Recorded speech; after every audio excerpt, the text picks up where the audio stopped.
Hello, and on behalf of the Archdiocese of San Francisco, welcome to Mosaic. Now, the Archdiocese of San Francisco has at its heart and has always had a special place for Mary, the mother of Jesus. A special love, a special admiration, and a special devotion. Our cathedral has always been named in her honor, and many other institutions are as well, and she is celebrated in many ways by many ethnic and cultural groups also. Our attitude is not that we honor her, but that she does us the honor of giving us her constant care, love, and protection, and of leading us to her Son, Jesus. Now, the Rosary is a form of prayer specially connected with Mary, and you may know that in 1961, San Francisco was the site of perhaps the largest religious gathering in the history of the United States. We'll check that fact with our guests, when 500,000 people gathered peacefully in Golden Gate Park to pray the Rosary together. That was 1961, and we have some grainy photos of that we hope to show you. Now, the Rosary Rally has been revived and renewed here in the city.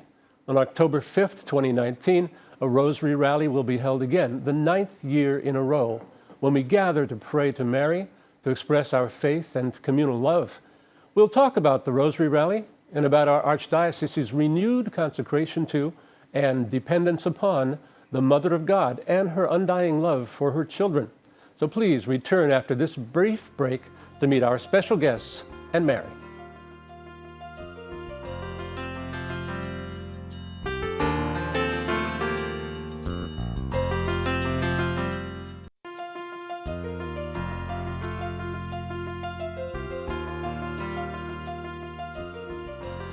Hello, and thank you for joining us on Mosaic today. I have two special guests with me. We're going to talk about Mary, life with Mary, and upcoming events such as our Rosary Rally. Now, on my left here is Deacon Christoph Sandoval. Deacon, thank you very much for being here. On his left is Raymond Frost. And I want to find out a little bit about you guys. Ray, I know that you are the head of the Legion of Mary, the local chapter of it. Could you tell us about that?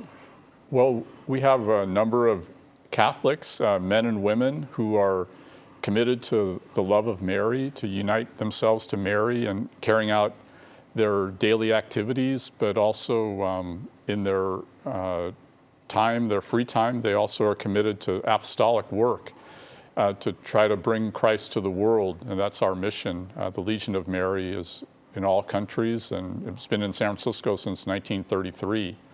And so we're really pleased that to be able to be here to talk about the Rosary Rally. That sounds good. And now, Deacon Christoph Sandoval, you work at the parish of the Cathedral of St. Mary's. And what's your particular work? Yes, so I have the ministry to the sick and to the homebound for the Cathedral of St. Mary of the Assumption. And some of the work that I do is very hands-on. It's really walking the footsteps of the gospel and helping people who are very sick.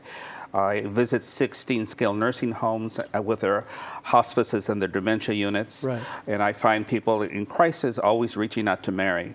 And it's wonderful to work at the cathedral. And I tell people that visit us that your parish is like your bedroom, and the cathedral is like your living room in the house of God.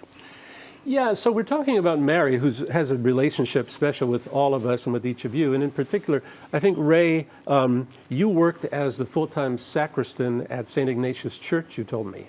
A domestic responsibility, taking care of the household of the church. Well, that's right. And I always looked upon it as the house of Mary. Mary, in some ways, is the head of the church, not in the taking over from the bishops, but she does have a special place in making sure everything's set for her children. All of us are children of Mary, because we're also united to Christ by our baptism. And so she looks out for all those details in the church that only she can really notice, just like she did in at Cana, the wedding at Cana. She provided for that extra wine that they needed, and Mary gives us that continues to this very day, and I've seen that in my work as a sacristan. Yeah, that sounds good. And your work as well, you find that helping people to reach to Mary in their illness and suffering is beneficial. It's wonderful. And also realizing that our local church sits in the context of the universal church. And I have to point to a very interesting man who's no longer with us, but he was the great student of the Blessed Mother, Father Rene Laurentin, who did this fantastic piece of work called the Dictionary of the Apparitions of the Blessed Mother. And in it, he documents 2,600 apparitions of the Blessed Mother of Mary around the world. And among the 2,600, now remember these are approved by local bishops, 15 of them have been approved by the Vatican and the Holy See for veneration and prayer throughout the world. I find that people have personal relationships with the Blessed Mother, and they experience her internally in interlocutions, in conversations, and certainly by the power of the Rosary as they meditate and they articulate the belief in the Blessed Mother. That's what I'm kind of getting at. I mean, I'm learning that as well in my own private life. It's kind of a new practice for me, but when I'm anxious or disturbed or don't know what to do with my brain, I see, you know what? I can go to Mary. I can recite, for instance, one decade of the Rosary. I can speak to her. And it calms me so much, and I'm not frittering away my spiritual energy on anxieties. I credit her with that. A wonderful thing about if you want to know Mary, you have to really process the great prayer of Gabriel the Archangel, who says, "Hail Mary, full of grace, the Lord is with you." And when you slow down and you start to take that in, and you start to meditate on each of the words of the great Archangel, you hear the words of the Eternal Father coming through of the Blessed Mother, and you begin to see her role. And for those of us that might fear Jesus, oftentimes Jesus comes as a baby, right? He always holds the baby Jesus toward you. So she brings Jesus with her. Yeah, there's no question about that. I mean, I find Jesus a little intimidating. He's formidable. And Mary is a helpful mother, a sort of help that I need, a guide that I need. And now, Ray, you've always had a kind of devotion to Mary, always understood her place in your life? Well, I was raised here in San Francisco in a Catholic school and a Catholic family, and we prayed the Rosary fairly often together as a family. Yeah. So in my high school days, it was more of a chore, the Rosary. Before that, it was really a lifeline. There were difficult times in my family. I really believe Mary saved me from drowning, as a young boy. And so when I think back to those days, I'm very, very grateful. And then when I turned 21, it was a difficult time for me, and the Rosary just came to my mind. It was a grace with the miraculous medal. Wearing that, I encourage everyone to have a miraculous medal that they wear. And then the Rosary, The Secret of the Rosary by St. Louis de Montfort, I read. Yes. And that just had so much inspiration for me. The history of the Rosary, the devotion, praying the Rosary as a meditation, learning the Gospel as a summary of the Gospel, and it just like a foundation for my whole life, I would say. And ever since then, I guess that's close to 50 years. Wow. I've felt blessed to, and we're going to talk about the Rosary Rally later, and that was a key role too. We are. I can't leave that out. We'll take a brief break now. We'll return and we'll talk about the history of the Rosary Rally and the future of the Rosary here in San Francisco.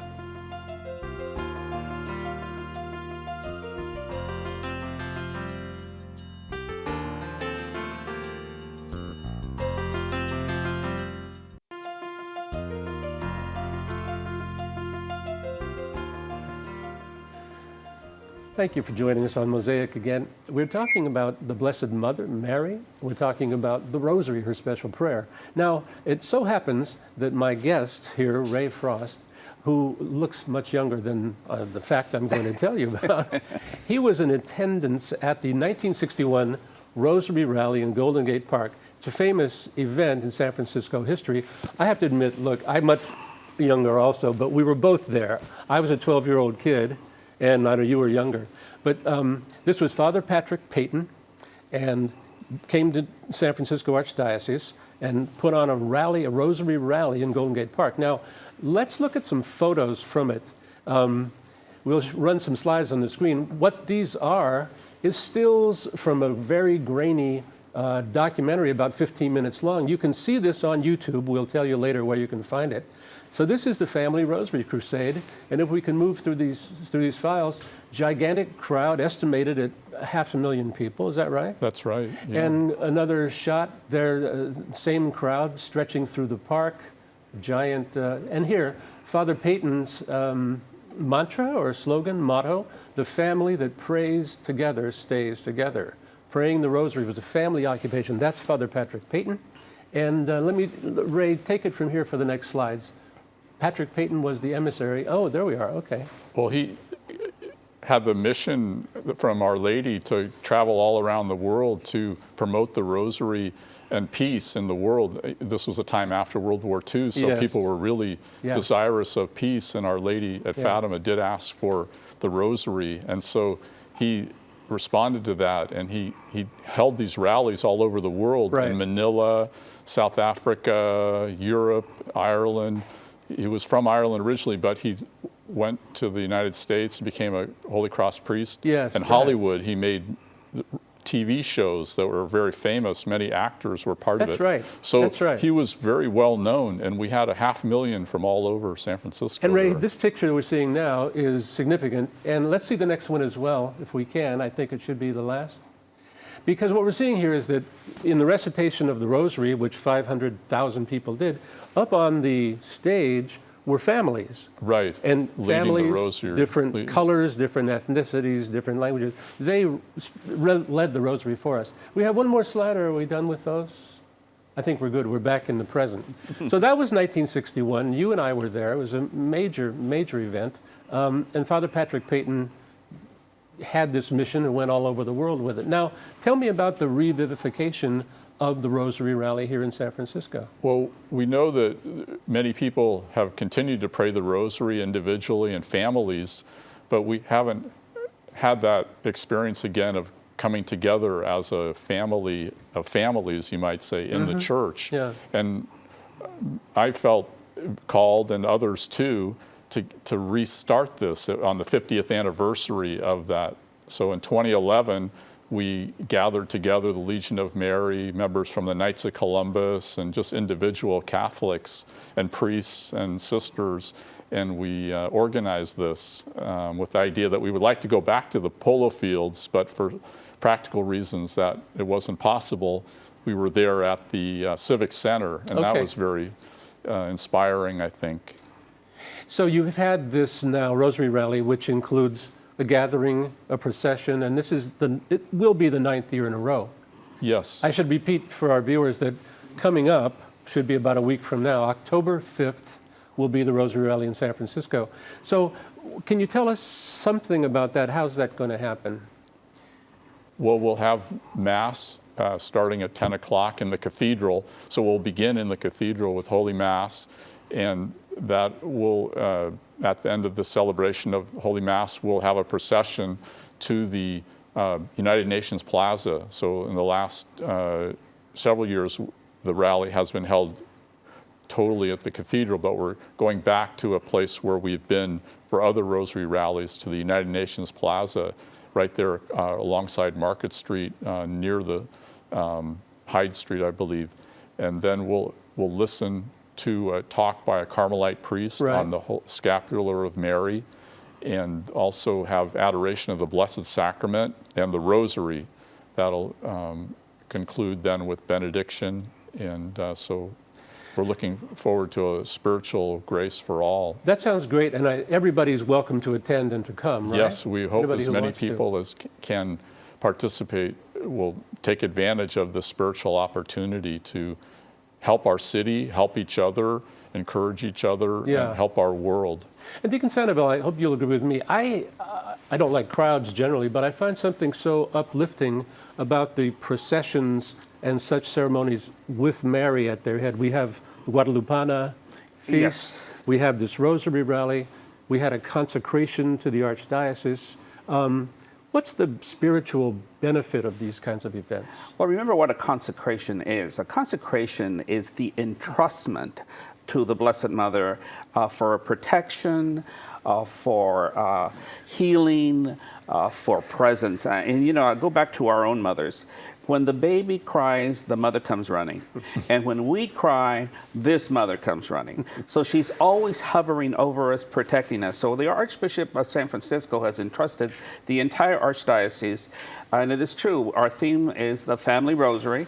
And I like what Ray is saying. It's really a family of families, a community of communities, a people of peoples, all entrusted to our Blessed Mother.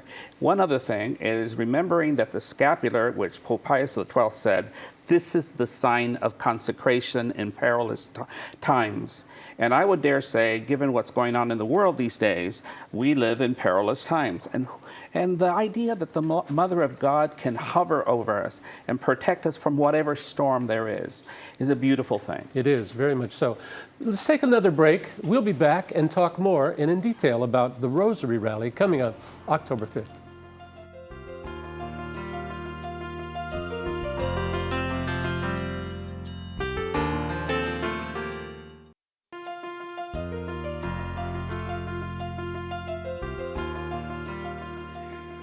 Hello and welcome back. We're talking about the Blessed Virgin Mary and some of the hard work she's doing on our behalf. I have a quotation from Benedict XVI, the Pope Emeritus, who says, "We may be sure of it from on high. Mary follows our footsteps with gentle concern, dispels the gloom in moments of darkness and distress, reassures us with her motherly hand." And that is how we see her. That's really now, we've talked about the Rosary Rally coming up, and we have a flyer, I think, or a poster from the Rosary Rally. Perhaps we can run that? So here we are, the Family Rosary Rally, significant name. And Deacon Sandoval, can you kind of take us through what's on this image and what the meaning of these things This is a very old image. It comes out of the 20s and 30s, and what it really says here is that it was a great quotation from St. Dominic. And he talks about the fact that by these two signs, the Blessed Mother will save the world. And of course, we know that Mary is full of grace and the Lord is with her, and that's how she does it. And you see the heart exposed, the Immaculate Heart of Mary, to whom we are consecrating ourselves or renewing the consecration. And the theme underneath her her painting is we are all one in the family of God. We are uniquely universal, and we are universally unique as the people of God. And the interesting thing about this is that we're going to have the Carmelite fathers. We have a wonderful speaker that's going to speak about the scapular. And at the same time, we have the Dominicans coming in procession with Our Lady of the Rosary with a big scapular to show you the two gifts. In one hand, just like the painting, she will have the rosary, and on the other hand, she'll have the scapular made by our great sisters at Cristo Rey Monastery. And so that's a beautiful way of processing down the streets of the city of St. Francis to proclaim our sonship and daughtership to the Blessed Mother. It is the city of St. Francis, and the schedule of events is on this too. Not readable quite here possibly, but there is a website. I invite everyone to go to it. It's rosaryrallysf.com. RosaryRallySF. You'll find this information there. The Archbishop says Mass at the cathedral, if I have this correctly. Then the Archbishop and the worshipers take the Blessed Sacrament, and I think there's a statue of Mary. Yep. And all this company travels down to the UN Plaza. I should say one thing before he leaves the cathedral is he's going to do the prayer of investiture of the scapular, yes, which has specific spiritual value of extending the mantle of the Blessed Mother's protection over each and every person. And so we will distribute the scapulars. They will be blessed by the Archbishop, and everyone will be invested in the scapular. And of course, that is a gift of the Church to the people of God. Yeah, and I must say, looking from the outside at the procession like this, it's touching to see people coming out as a group, displaying their faith, and in such a gentle and peaceful way, it seems to me. Now, Ray, the focus of this is always peaceful, always gentle, always nurturing. Am I wrong? Right. The Rosary we look upon it as the solution to all our ills, you might say. It's like could be a medicine for the soul. We know that the Holy Eucharist has a primary place in our faith, but yes, the Rosary has been given to us as like an extra added thing that all of us can pray at any time, day or night, while we're working even. or playing, riding in our car, running that marathon like my father used to do, praying the Rosary. Is that right? Yeah, he used to say he thought at least half of the people running the marathon were praying the Rosary. I don't know if that's true, but he managed to complete in his 60s, he was running marathons praying the Rosary. So interesting. I have to tip my hat to my father. And I think I said before, when I'm anxious and waiting for the bus and don't know what I'm doing, where I should be, I'll say a decade of the Rosary too.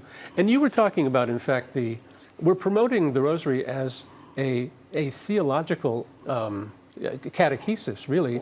It contains the relationship to Mary and prayer to her, but it also, you meditate on the highlights or lowlights of the life of her son. We call these the mysteries of the Rosary? Yeah, the life, death, and resurrection of Jesus. And so the Rosary can be called a compendium of the gospel or a summary of the gospel. It can be a foundation. I know it was a foundation for my spiritual life, starting when I was young, and especially when I went into my adult life and all the cares and needs of my life. I found the Rosary to be a great help and assistance. I'd like to add also that at the end of the Rosary Rally, we will do benediction. And the one thing that we say about the Blessed Mother is she brings us to Jesus. Mm-hmm. And I notice that too in my work with end-of-life cases that I deal with in the hospice care, doing spiritual care. And people at the end of life oftentimes have the Rosary in their hand. Sure. And they wrap it around their hand and they prepare themselves to receive Jesus. The power of the Rosary, really, we call it a couple of things. We call it the ladder to heaven. We call it the spiritual weapon of choice to protect us from the diabolical. We call it the way to Jesus as a roadway to Jesus. The spirituality is deep and wide and unique across all cultures, across all generations. We have 1 minute left. Deacon Sandoval, would you issue an invitation, if you will, to our people to come to the Rosary Rally?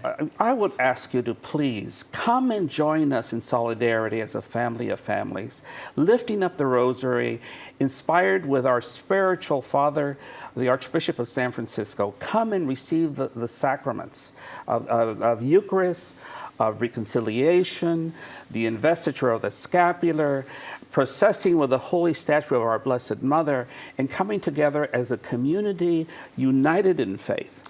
Y también se lo voy a invitar a las personas que hablan español como yo soy mexicano, que vengan con sus familias, con sus abuelitos, los perritos, los gatitos, todos, que vengan todos, por favor. Y con la fe en la Virgen, que es nuestra madre. Amen. Now, thank you very much for being here, Ray and Deacon Sandoval. And thank you for joining us on this episode of Mosaic. It's been nice to have you. Come to the Rosary Rally. Thank you very much.